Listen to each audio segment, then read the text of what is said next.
السلام عليكم ورحمة الله وبركاته كلنتي وناسان داوديال meel kastoo dunida aad ka joogtaan ku soo dhawaada barnaamijka dhalinyarada ee telefishinka qaranka Jamhuuriyadda Soomaaliland waa kale iyo barnaamijkeen dhalinyarada oo aad ka daawataan telefishinka qaranka Jamhuuriyadda Soomaaliland maanta waxa ugu martiya aqoon-yahan Cabdiqani Maxamuud Raagi oo kamid ah haldoorka dhalinyarada Jamhuuriyadda Soomaaliland gaar ahaan maamulaha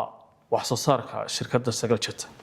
Cabdiqani ku soo dhawow telefishinka qaranka iyo barnaamijka dhalinyarada ugu horeyn inteenan u gudagelin barnaamijkeena iyo mowduuceena oo aynu kaga hadlayno saameynta ay uu sixir barar ku haya ama sarif bararku dhalinyarada Jamhuuriyadda Soomaaliland ugu horeyn Cabdiqani waa kuma bismillaahir rahmaanir rahiim marka hore assalaamu calaykum waraxmatullaahi wabarakaatuh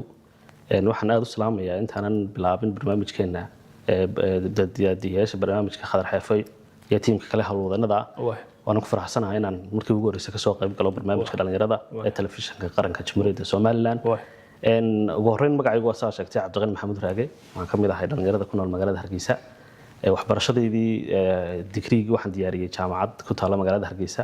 waxaan qaatay business administration-ka gaar ahaan xisaabaadka mastertii waxaan ka diyaariyay isla jaamacadda Hargeysa oo jaamacad ku taala Hargeysa waxaan bartay business administration company-yada si xoojiyay oo shahaadada labaad ka diyaariyay waxaan ahay hadda maamulaha production-ka ama maamulaha wax soo saarka ee shirkadda daawacadda casriga ah ee Sagal Jet ugu horeyn horta maxaa la dhahdaa sixir bar ama sarif bar khadar waa su'aal muhiim ah waxaana markasta muhiim ah mowduucyada dhalinyarada iyo dalkeedaba taabanaya inaynu dadkana ka wacyi gelino inaguna sidii ay aragtahay nala tahay aynu bulshadeena u soo gudbino sixir bararku inta badan akademig ahaan qeexitaano badan buu leeyahay kala duwan siro kooban markaa u qeexnaa si aynu iskula fahanno bal dhibteena haysataa waxay tahay haddana nabarka la taaban inta badan dhowmihiisu waa adagi sixir barar waxa loo yaqaanaa marka ay si joogto ah ay u kordhaan wax iibsiga iyo iibka shayada iyo alaabaha aynu isticmaalayno haday badeecad noqoto iyo haday alaabaha iyo raashinada iyo waxa ay noqoto awoodii wax iibsiga lacagtu ay lahayd ay hoos u dhacdo barjaasin baa warku markuu hoos u dhaco tusaalahaan oo kale tusaale yar oo kooban hadaan soo qaadano lacagta maanta haysato inshallah waxa laga yaabaa xabada rodhida 1500 baynu siisaneen 1500 iyadoo sideedii aanu haysano maanta ma siisan karayno awoodii ay lacagtu lahayd hoos baa u dhacday alaabihiina way qaaliyoobeen lacag baa ku biirtay marka korodhka iyo joogtada ay maalinta ka dambaysa uu sii kordhayo qiimayaashii iyo alaabihii aanay ka soo reeyeen ay loo yaqaan sixir barar farqi maxaa u dhaxeeya sixir bararka iyo sarif bararka waa su'aal muhiim ah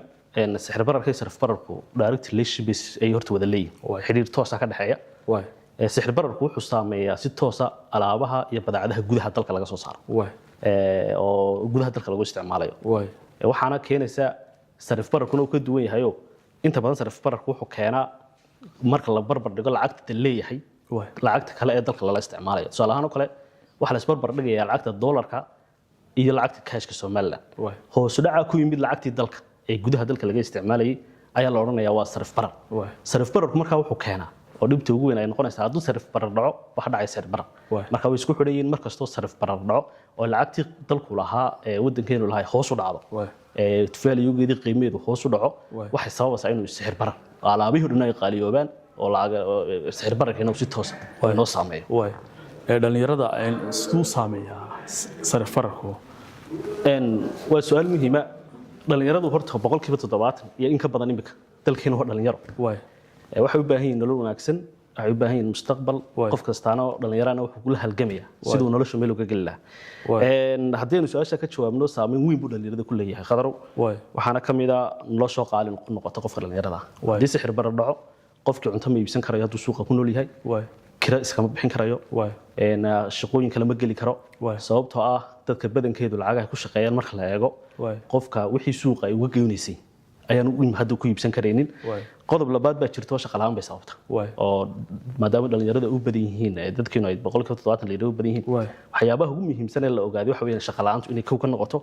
kambaniyada iyo shirkadaha iyo dadkii shaqooyinka qaadan jireen badankoodu wax laga yaabaa in hoos u dhigaan oo aanay shaqo fiican aanay shaqaale qaadan ama shaqo abuur aanay samaynin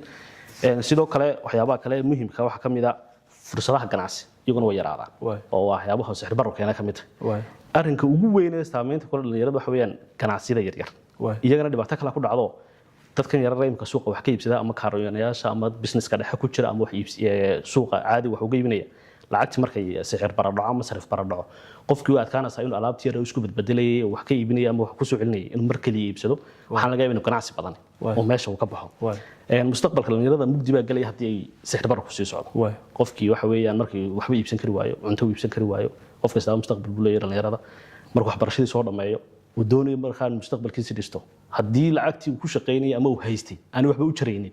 waad kaanaysa qofkii inuu noloshiisa wanaagsan uu sii wato marka dhibaatooyinkaas dhalinyarada inta badan ay kala kulmaan si looga hortagaa sarif bararka iyo sicir bararka labadaas shay inflationka ama sicir bararka waxa weeye adduunyadu markaynu eegayno qaab baa looga hortagaa inagu laakiin waxaan ku saleynaynaa dalkeena haddaba Somaliland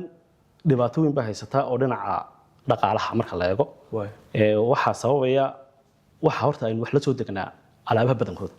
import baynu sameynaa fara badan shayga maanta aynu la soo deganaa markuu qaaliyoobo dhammaan alaabtii lacagtii wax la saaraya waxaynu la soo degin arrin kale ayna saameeyo lacagtan isticmaal badankeenu marka Somaliland shil laga yimaado waa dollar dollarkii maanta hadduu ka kaco adduunyada iyo hadduu hoos uga dhacaaba direct relation waxay la leedahay sicir bararkii ee suuqeena ka jiray ee Somaliland gudaheeda ka jiray waxaynu kaga bixi karnaa marka in siyaasadda lacagta waxay nooga mas'uulaa banka dhexe Somaliland oo kulli shaqooyin fiican oo ka qabteen iyaga marka mas'uuliyadda koobaad ka saaran tahay monetary policy lagu maamulayo lacagaha in siyaasadeeda la dejiyo oo banka dhexe uu awood buuxda u yeesho in lacagaha maamulo bangiyada uu la maamulo sariflayaasha uu la maamulo ay noqonaysaa oo wax weyn laga qaban karayo qodobka labaad waxa weeyaan ay arrinka ugu weyn isla maanta fariintan aan u dirayaa dalkeena guud ahaan waa laga bixi karayaa sicir barar iyo sarif bararba waa kordhinta wax soo saarka khadar waxaan u baahannahay inaynu beeraheeni sameeyo aynu dib ugu noqono nin kasta maanta wuxuu cuntay beeran lahaa in la soo baxaa muhiima adduunyada wax laga yaabaa in si xirantaba xaaladahan dagaaladan iyo dhibaatooyinkan ay sababayaan waxaan u baahannahay markaa in qof kasta uu beerashadii dib ugu noqdo oo inuu warshadihii dalkeena wixii ganacsataa ee maanta waxaya ama saameyn karaya maalgelin inay sameeyaan warshadihii aynu isticmaali jirnay dalka gudihiisa wax laga soo saari jiray inaynu adeegyadii dadku ee shacabka inaynu kor u qaadno iyadana waa muhiim waxa kale oo muhiima in xakamaynta lacagaha daabacdeed inta badan in dhaweyd maynaan daabacan lacag laakiin iyaduna waxyaabaha sababa haddii lacag la daabaco fara badan in lacagtu qiimaheedu hoos u dhaco waxa ka mid ah muddo waxaan isticmaali jirnay iminka 500 shilin iyo 100 shilin iyo 50 shilin iyo shalay wax weyn bay noo jiri jiray laakiin maanta markaynu marayno 2026 waxa laga yaabaa 100 shilin in waxba laga iibsan ama aanad aragba meel uu marayo 500 iyada laftigeedu qirinqiil bay ku sii jirtaa mar kasta oo faaliyo lacag badan la daabaco waxay toos u saameynaysaa iibkii yaraayo dhan bir dhow waxa dhici doonta qadarow hadii aynu noolaano in xabadda xanjada 5,000 shilin la siisto waana sida ku socota hadii marka aan laga hortagin dalkeenu wax soo saar aanu yeelano dhalinyarada iyo shacabka iyo intay isku tagaan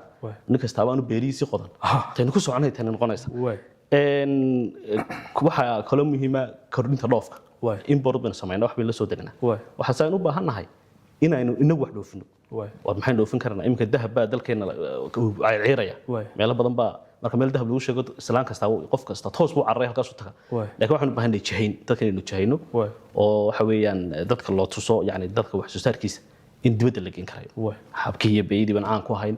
dahabkeenu caan ku nahay kalluunkeenu caan ku nahay milixdii buu ilaahay badeena dhigay waxaasoo dhan dalalka jaarkeenu ka iibin karaynaa Ethiopia waxa agteena aan bad lahayn yani inaynu badino waxyaabahan dibadda u dhoofinayno waxyaabaha keenaya inay sicir bararadu yaraadaan lacagta dalku si fiican u shaqeyso ay ka mid tahay sidoo kale waxaan soo jeedin lahaa maareynta kharashaadka iyaguna wax meesha yaala dadkeenu badankeena haddii dawlad noqoto iyo haddii shacab noqotaba inta badan kharashka waynu galnaa laakiin ma maareyno taasina waxay u baahan tahay in qof kastaaba dakhligeeda soo gelaya waxna ugu talagalo wax noloshiisa ku sarfaaf garoobo waxna ugu talagalo wax meel si bari ugu baahdo meel u dhigto marka waxaan u baahannahay maadaama sicir barar jiro lacagtii aanay jiraynin wixii shalay aad ku iibsanaysay wax ka badan maanta aad ku iibsan kareynin sicir bararkana uu sii badanayo qof kastaaba horta inuu shakhsi naftiisa ka bilaabo waxaan uu haysto intuu manage karayo waxna uu dhigto waxna wax ku qabsado taasana oran karayo inuu laga bixi karayo dunidu caalamku iyagu marxaladaha noocaas markay soo wajahaan see u maarayaan waa su'aal fiican waxay u maarayaan inagu dhowr qodob baa adduunyada u maamusha marka sixir barar dhaco inagu dad islaam aynu nahay oo waxa weeye interest ma isticmaalo taas waa inaga mamnuuc laakiin waxaanu eegaynaa dalka gudihiisa sidee uga badbaadi karaynaa kow waxaan u baahannahay taageero dadweyne ama in dawladuhu inta badan waxay taageeraan shacabkooda ganacsatada way taageeraan haddii imika shidaalku qaaliyobo in shidaalka dawladdu ay kabto tusaalahaan oo kale in wax soo saarkii la kabo in cid imanka bari dhaweyd waxaan arkayay maalmo dhaweyd tamaan dhaxawtay dadkeena aad u beerta magaalada Hargeysa meesha ka wareegtaba tamaan taale maanta haddaad saacadaad Hargeysa ka soo eegtana ma iibsan karaysid yani de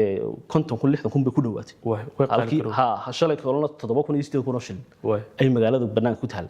haddii marka dadka loo heli lahaa wax soo saarkooda inta la taageero laga iibsado oo meel fiican inta la geeyo ama la kayd loo sameeyo ama qaab kale loo warshadeeyo waxa suurtagal noqon lahayd inuu khasaaraha ninka beerta lana ku imanaya uu ka badbaadi lahaa marka taas waa mid muhiim ah dalkeenu waa dal imika la aqoonsaday oo aqoonsiga ugu horeeyay helnay insha Allah aqoonsi kale oo badan oo helinay waxay marka taas ay keeni doontaa hay'adaha caalamiga ayaa jira iyagu oo taageera marka ama diimasiya dawladaha markay sixir barar weyn ku dhaco ama ka taageera sida ay dhaqaalaha la tacaal lahaayeen taasna way iman doontaa laakiin guud ahaan dalkeenu waxaanu isleenahay ama adduunyada u maamulaysaa inaynu inagu dhexdeena waxaanu haysano isku filaysino taas waa muhiim ugu dambeyn barnaamijkan gabagaba ku sii dhow ugu dambeyn talada guud waa maxay cabdiqani waa su'aal muhiim ah waxa weeye talo waxa weeyaan fiican baynu isleenahay dhalinyarada u soo jeeday iyo dalkeena talada koobaad waxa weeye qofka horta inuu xirfad barto wax kasta waxa laga bixi karaya ama sixir barar ha noqoto ama maxay hawl bararka la noqotay qofku inuu skills yeesho qofka skillska lacagta isaga sameeya waana soo dooranaysa waxyaabahan kula talin lahaa dhalinyarada waxa weeye digital skillska koob inay galaan oo ay bartaan oo qofku intuu shaqo isagu raadin lahaa shaqada isagu create garay oo sameeyo ka shaqeeyaha maanta platform-kan ku fadhina adduunyadu waxa uma nagu hala qarsoona qof kastaana maanta waa sidoo wax isku baran bay ku xidhantay ganacsiyadan in la taageero oo soo jeedin lahaa oo waxa weeyaan dhalinyarada wixii ay ganacsi samaysan karayaan hal abuur in la yimaadaan ay ganacsi samaystaan ay dalka wax ku soo kordhiyaan oo waxa ka dadka niyada jaamacada ka baxayo shaqo xafiis u raadinaya shaqo xafiisna la moodo helayo waxa loo baahan marka qofka dhalinyarada wax bartay inuu isagu horta keeno hal abuur $100 ba noqotay inuu banaanka la fariisto oo isagu wax keeno adduunyada ma taqaano qadar weyn wadawaan soo labisanaya meel ma fariisanaya ma jirto waa in ninku noloshiisa uu isagu dabara oo ka shaqeeyo marka waxaan u baahanahay in digital skillska ay dadku bartaan ganacsiga in la gargo ariga ugu weyn yahay farsamada gacanta dib baa lagu soo noqday dalkeena waa waxyaabaha ugu lacagta badan maanta laga shaqeeyo marka xaqada la eego marka waxaan u baahanahay farsamadii gacanta in dadkii dib loogu celiyo la baro iskuulla fiican baa imika Hargeysa ku yaala dad badan baa ku ugu jira waxaan u baahanahay kuwa inta la sii kordhiyo oo qofku warshadihiisii iyo waxyaabihii wax soo saarka gudaha iyo waxaas oo dhan uu si fiican ugu shaqeeyo qodobka labaad waxaan soo jeedin lahaa dadku inuu noqdo qof hal abuur leh oo ama wax dalka ku soo kordhiya ama ka shaqeeya sidii uu dalku laftigiisu maadaama sicir bararku wada saameynayo wadankeena iyo jamhuuriyaddeena waxaan baahnaa qof kastaaba sidii uu la sarfaaf garoobi lahaa inuu arrinka ula shaqeeyo si toosan ula socdo waxaan kaloo soo jeedin lahaa qofku inaanu gelin kharashad dheeraada oo waxa weeyaan marka sicir barar dhaco ama ay saraf barar dhaco labadii way saameynayaan in ay taasina ay meesha ka baxdo oo qofka dhalinyarada uu kharashkiisa iyo isticmaalkiisa wixiisa uu isaguna meel fiican u yeesho waxa kale soo jeedin lahaa in waaqac la socdo haddii ay kolbo wax soo kordhaan ama dagaal jiraan ama wixii kolbo qofku sidoo xaaladiisa nololeedsa loo tacaali lahaa inuu taas sameeyo qodobka kale ku soo jeedinaya waxa weeye dawladana mid baan leeyahay shacabkana mid baan leeyahay dawladdu iyada mas'uul looga lacagaha kala duwan iyo wixii currency dalkeena ku isticmaalaan inta badan marmar wax dhacda in sometimes sarifku dadku ay suuqa madax ku kala sariftaan oo aan inta badan la raacin oo mirti banka dhexe waxaan markaa soo jeedin lahaa si dawladnimadeena u shaqeyso in banka dhexe awoodiisu ay si authority full noqoto oo tusaale ahaan kale maanta 10,000 marka shayga banku inoo soo diray lagu sarifayo suuqii madoobaana 15,000 laga sarifanaya ama 12,000 shilin lacag ku dhow marka waxaan u baahanahay dawladnimadana shacabka sameeyo وانا شعبku dawladii taageerana waxay soo jeediyaan ay fuliyaan ay ku raacaan laakiin hadii dadkiina inaga aynu ama khiyaamo la hoos yaacno ama aynan fulin awaamirti iyo waxaan u fulinaya kale waxaan u baahanahay dawladnimadu shacabka ka bilaabmay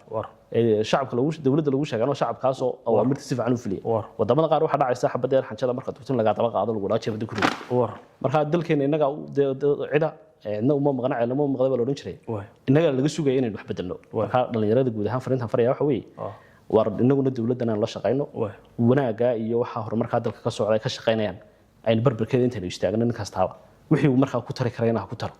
arrinka ugu fiican ku tari karayna ha noqdo in awaamirta dawladana qaadano wixii ay soo jeedinayaan inuu fulino muwaadinimaduna saasi ku jirta waa hagaag barnaamijkeena dhalinyarada oo maanta noogu martay Cabdiqani maxamuud raage oo kamid ah haldoorka dhalinyarada Jamhuuriyadda Soomaaliland intaas uu naga gadhayay waa soo saaristii anigoo Khadar Maxamuud Axmed Khadar Xeefo kamarada waxa naga caawinayay barwaaqo xasan caw cali iyo maxamed ismaaciil cakule intaan ku kulmi doono barnaamijkan oo kale waxaan idinka tegi doonaa kulanti dambe iyo ammaano allah